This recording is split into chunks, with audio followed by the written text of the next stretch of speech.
Fala galerinha do xadrez, tudo beleza? Pessoal, temos mais uma partida aqui do Sunway Chess Festival que está tendo em Barcelona, a Espanha. Essa partida é muito legal, quem está de brancas aqui é o jogador Alwonder Liang. Eu acho até que eu já mostrei alguma partida dele no canal, apesar do nome oriental. É um americano, é um jovem americano, 16 anos de idade apenas, um prodígio, também tido aí como uma das promessas do xadrez mundial. Mais uma vez contra o Chuck Norris do xadrez, contra o Old Chuck, contra o Vasily Ivanchuk, o campeão sem coroa. Vamos dar uma olhada nessa partida. O Alwonder Liang abre aqui com cavalo em F3. Temos D6 pelo Ivanchuk, D4 e agora cavalo em F6. É o confronto de gerações, né, pessoal? Então aqui o jovem contra o Ivanchuk tem 50 anos de idade. Vamos lá. G3 aqui pelo Alwonder Liang, G6, bispo G2, bispo G7, roque, roque e aqui torre 1. Preparando para fazer o centro clássico aqui com E4. O Ivanchuk permite, cavalo de B aqui em D7, E4 e agora E5. O Ivanchuk está jogando uma espécie aí de defesa índia do rei, né? A partida seguiu com cavalo C3, B6, cavalo aqui em D5 já pelo Alwonder Liang. Olha que interessante, né? Repetindo aí o lance com a mesma peça na abertura, não segue muitos princípios aí do xadrez, mas é um excelente lance. Aliás, muita coisa vai ser descoberta, agora está sendo descoberta com o AlphaZero, com os algoritmos e tudo mais. Então a gente não precisa ser tão radical muitas vezes na questão do centro, né, de movimentar as mesmas peças. A gente vai talvez chegar num equilíbrio no futuro, vai entender algumas coisas a mais. Por enquanto, dominar o centro e desenvolver peça e não repetir peça, tá, pessoal? Mas vamos lá, o Alwonder Liang pode, né, é um grande jogador, um grande estudioso. Cavalo por D5, E por D5 e agora a torre E8. Sabe o que está fazendo, né? Já estudou, já trabalhou em cima dessa posição, né? Vamos lá. C3, A5 aqui pelo Ivanchuk. E agora o Alwonder Liang vai para o lance H4. Olha só, partindo para um ataque aí na ala do rei com H4. Depois de bispo A6 aqui pelo Ivanchuk, resolvendo o problema aqui do desenvolvimento do bispo de casas claras. H5, o Alwonder Liang vai partindo para o ataque aqui em cima do Ivanchuk, sem receio nenhum. E por D4 e agora H6. O Alwonder Liang está atacado aqui e está atacando, né, na verdade, aqui o Ivanchuk. O bispo do Ivanchuk, né, está atacado, mas o Ivanchuk faz um lance intermediário aqui primeiro, aproveitando a possibilidade da troca de torres. Torre por E1 e depois de dama por E1, bispo em segurança aqui em F6. A partida continuou com cavalo por D4, cavalo aqui em E5 e agora bispo em E3. O mais impressionante é que até agora os dois jogaram de forma extremamente precisa, tá seguindo recomendações inclusive dos computadores. Parece que os dois estão bem afiados aí nessa abertura. Dama D7 aqui pelo Ivanchuk e agora cavalo C6 pelo Alwonder Liang. Cavalo por C6, D por C6, veja que peão forte, né, apoiado aqui pelo bispo. A dama vem para F5 e agora a torre aqui em D1, colocando finalmente essa torre em jogo. Torre em E8, o Ivanchuk faz a mesma coisa, coloca aí a última peça que faltava, colocando uma cravada aqui incômoda no bispo. O Alwonder Liang já se incomoda com isso e tira a dama dessa mesma coluna. Dama D2, dama em E5 e agora dama C2. Dama em H5, fica aqui escravizando a dama na proteção da torre de D1. E agora a torre aqui em D5, contra-atacando, partindo para cima, atacando aí a dama do Ivanchuk. Torre E5 cobrindo, propondo algumas trocas. E agora a dama B3, trazendo mais uma proteção aí para a torre em D5. E aqui o Ivanchuk faz o lance rei F8. Vamos ver o que acaba acontecendo aí depois desse lance. Depois eu vou voltar e comentar esse lance. A partida seguiu com torre por E5, dama por E5, e aí você fala, tudo bem, tá tudo certo, todo mundo aí tem uma dama, todo mundo aí tem dois bispos, o Alwonder Liang é um garotinho, né, ele provavelmente conhece a fama do Ivanchuk, deve pedir empate aí, né, já tá de bom tamanho, né.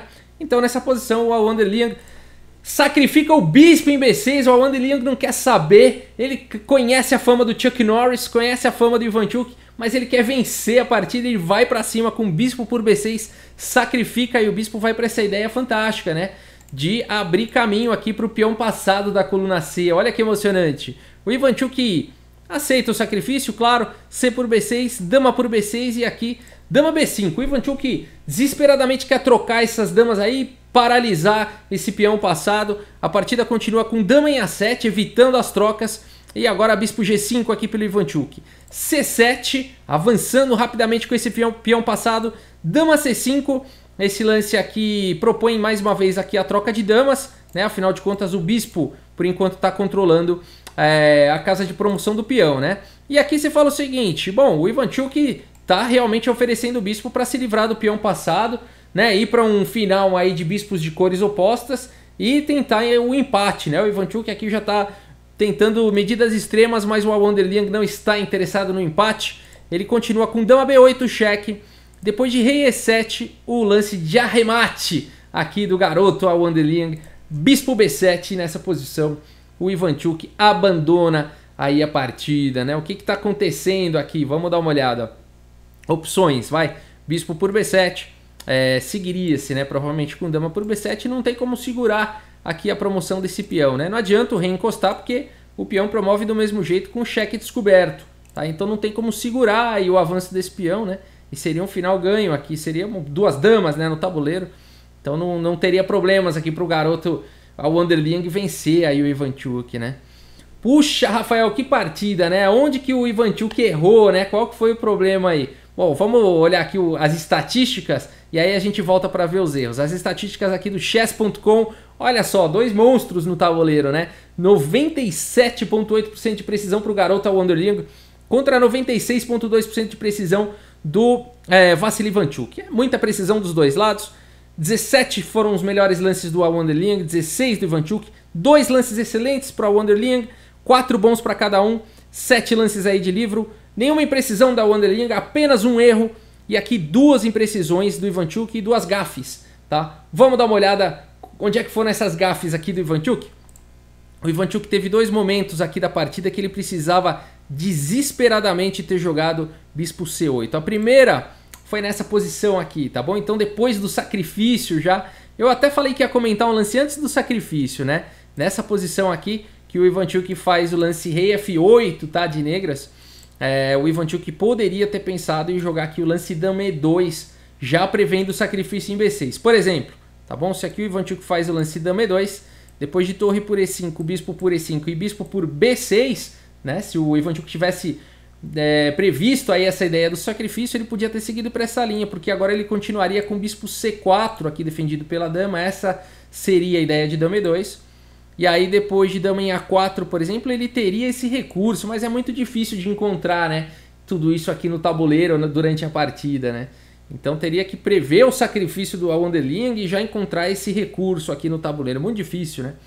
Aqui depois de F por G3 e C por B6, você fala o seguinte, as brancas continuam podendo avançar aqui o peão para C7, mas por conta desse sacrifício aí, né, essa devolução de peça de Ivanchuk, o rei das brancas estaria exposto. E aqui ele podia ficar dando cheque para sempre aqui, dama E3 cheque, rei H1, dama por H6 cheque, rei G1, dama E3, e aqui empata por cheque perpétuo, tá? Se tentar impedir aqui com o bispo em H3, continua dando cheque, sem problema nenhum, tá? Então dama E3, rei H1, bispo D5, bispo cobre. Tudo bem, captura e continua dando cheque aqui eternamente. Não tem como fugir, seria empate, tá? Aqui, nessa posição, as brancas têm que jogar rei H2 e vai ficar tomando cheque e vai empatar. Eu não quero empatar, eu tava ganho, eu vou jogar rei G4. Aí você vai levar checkmate em 2 lances, as brancas então não poderiam, né? Isso aqui fica o aviso, né, gente? Cuidado quando você quer evitar o cheque perpétuo pra você não perder, né? Nessa linha aqui as pretas até venceriam, tá? Mas como eu falei, seria uma posição de empate antes disso, porque as brancas não precisariam jogar o rei aí tão exposto no tabuleiro, tá? Então essa era uma oportunidade, muito mais difícil de encontrar, mas ainda assim o Ivanchuk perdeu mais 2 oportunidades de tentar empatar aí essa partida. Nessa posição, o Ivanchuk faz o lance dama B5, propondo aí a troca de damas, né? Ele queria trocar aí as damas, queria anular o ataque das brancas aqui. Aqui uma possível ideia seria jogar primeiro o bispo C8, tá? Esse lance era muito importante de ter feito. Depois de C7, por exemplo, e D5, tentando colocar parede aqui no bispo de casas claras, dama B8, o Ivanchuk poderia seguir com dama E1 cheque, depois de rei H2, dama E6 protegendo o bispo, depois de bispo por D5, atacando a dama, né? E aqui, claro, tentando fazer um desvio, né, vencedor. Aqui o Ivanchuk teria o recurso dama H3 cheque, e depois de rei G1, bispo E5. Olha que legal essa linha, a dama continua protegendo aqui o bispo, e depois então de bispo B7, você fala, agora já era, né? O Ivanchuk ainda teria aqui o recurso bispo por G3, por incrível que pareça. Olha como é o xadrez, né? E aqui várias opções. Se F por G3, tá? Aqui vai ter cheque para sempre, dama por G3, esse rei não tem como escapar aí dos eternos cheques, tá? Então, depois de, por exemplo, bispo G2, dama E3, cheque, rei F1, dama D3, rei E1, dama E3, e aí aquela posição, né? É melhor as brancas jogarem rei F1 e se contentarem com os cheques perpétuos do que tentarem jogar um rei D1, seguido aqui por dama G1, seguido por dama por G2, tudo com cheque, e as pretas podem até vencer, tá? Então aqui seria uma posição de empate, desde que as brancas não fizessem loucura. Outra possibilidade aqui, depois de bispo por G3, seria jogar dama C8, né? Então aqui, depois de dama por C8, cheque, dama por C8, bispo por C8, o bispo voltaria aqui capturando em C7, e apesar das pretas estarem com um peão a menos nesse final, são bispos de cores opostas, muito provavelmente a gente teria um empate. Então olha que loucura, nessa posição aqui, o Ivanchuk tinha esse recurso, né, com bispo C8, muito difícil de achar isso no tabuleiro. E a partida continuou então com dama B5, dama em A7, e aqui foi a última vez, tá? O Ivanchuk jogou aqui o bispo G5, era a última oportunidade que ele tinha de fazer mais uma vez aí o lance bispo C8. Depois de dama 8, dama F5 protegendo o bispo, a gente teria uma posição similar, né, ao estudo anterior. Depois de C7, por exemplo, dama D7, bispo B7, as brancas devolvem um bispo capturando, as negras devolvem um bispo capturando aqui C7, se livrariam aí desse peão passado, tá? Depois de bispo por C8 e dama D8, apesar das brancas, né, terem aí um peão a mais também, muito provavelmente a gente tem aí uma possibilidade de empate para as negras, dá para as negras continuarem jogando, né? Mas aí então esse foi o ponto sem volta aqui, bispo G5, né? Agora as brancas já estão completamente ganhas e o Awander Liang soube fazer isso aí com maestria, né? C7, ó, vamos lá, voltar aqui, ó. Dama B8, e aí o bispo B7 arrematando aí a partida. Incrível, né? Incrível aqui. Então eu mostrei aí, pessoal, na partida anterior, né, um outro encontro de gerações entre o Vassily Ivanchuk e o Praggnanandhaa, e agora o Awander Liang contra o Vassily Ivanchuk. A resposta é que não existe, né, uma geração melhor do que a outra, né? A gente tem aí um encontro de gerações, tudo pode acontecer, né, no tabuleiro de xadrez, mas a certeza é que as partidas são sempre incríveis. Beleza, espero que vocês tenham gostado, pessoal. Muito obrigado pela audiência, um grande abraço para todos vocês e até a próxima. Valeu!